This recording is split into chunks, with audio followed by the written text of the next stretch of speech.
In this video, we're going to be learning about the SMC's defences, sparks and guardians. The SMC lays down sparks at the beginning of every player's turn. You'll also find the countermeasures phase will often place sparks or guardians. There can never be more than 3 sparks on a single partition. When a third spark is placed on a partition, it's immediately turned into a guardian. If there are contaminants on a partition where a guardian is formed, then all contaminants and installations are immediately deleted. When sparks are added to a partition that already contains a guardian, then a spark explosion occurs, and instead 2 sparks are added to the next partition down. These sparks, though, are flipped to their flare side. If a partition contains 3 sparks, one or more of which is a flare, then when the guardian is created, it's flipped to its firewall side. Renegade avatars cannot enter a partition that contains a firewall. When a flare enters a partition that contains a renegade contaminant, it immediately neutralizes one of those contaminants. Renegades are free to choose which of those contaminants are neutralized. Flares are placed on top of the neutralized contaminant, and that contaminant remains with the flare for the rest of the game. Should that flare be deleted, the contaminant is deleted with it. Should that flare move, the contaminant is moved with it. Adding sparks can sometimes cause a chain reaction. In this example, we need to add 2 sparks to an access point that does not have a replicant. Let's add it here at virtue 6. Adding the sparks is done one at a time. The first spark is added, a spark explosion occurs, and 2 flares are added to the next partition down. This creates a guardian, in this case a firewall. Now the second spark is added to virtue 6.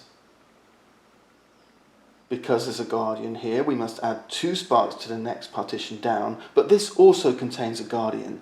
So instead we look to the next partition down, but we add 1 more spark to this.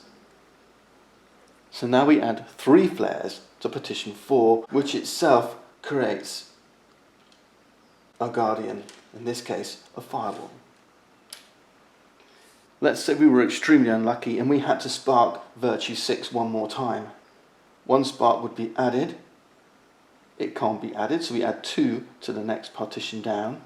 There's a guardian here, so we add 3 to the next partition down. But there's a guardian here, so we add 4 to the next partition down. These are added one at a time. 1 flare, 2 flares, 3 flares. This creates a guardian, in this case a firewall, and now the 4th spark's added, but it can't be added, so 2 sparks are added to the next partition down. 2 flares. Every spark that gets added as a result of a spark explosion is added as a flare. We've already seen how countermeasures can add sparks to partitions and create guardians, but also during the countermeasures sparks will move. If you succeed in a countermeasures goal, you follow the arrows as they would be in this orientation. If you fail, you look at the fail event and the arrows change direction. In this case, if we succeed, the first movement is yellow up, virtue up. In this case, we look at the lowest number partition that contains 1 or more sparks and we move them 1 partition up. If that lowest numbered partition happened to be partition number 2 and it contained 2 sparks, we would move both sparks up. If that lowest numbered partition happened to be partition number 6, we would move them up from partition 6 to partition number 1. It loops around. If the arrow's in the other direction, yellow down, we move sparks from the highest numbered partition down. So in this case, 5 moves to 4. That's it. If the highest numbered partition was partition number 1, they would move down from partition number 1 to partition number 6. What happens if there's a guardian on partition number 6? What if the sparks move down or up into a partition that contains a guardian? You move the sparks one by one. So the first spark moves down. This creates a spark explosion, which pushes 2 flares on the next partition down. Then the next spark moves, creates another spark explosion. 2 flares are added to the next partition down. Remember, you're adding them one at a time on this final partition. So 1 flare is added, a firewall is created, add 1 more, and instead you add 2 to the next partition down. What happens when you're moving sparks up? Let's say we're in this situation. We're moving sparks up. So sparks from the lowest number partition move up, in this case partition 4. The sparks move up a partition, and the next one creates a guardian. What if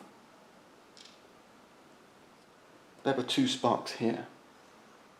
The first spark moves up and creates a spark explosion.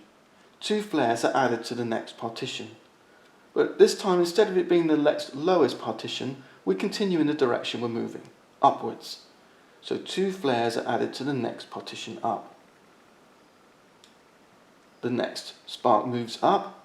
This creates a spark explosion. 2 flares are added to the next partition up. They're added one at a time. The first flare goes in and creates a firewall. The next spark is added. This creates another spark explosion. 2 flares are added to the next partition up. This is the only exception with spark explosions when we're moving sparks up during the countermeasures phase.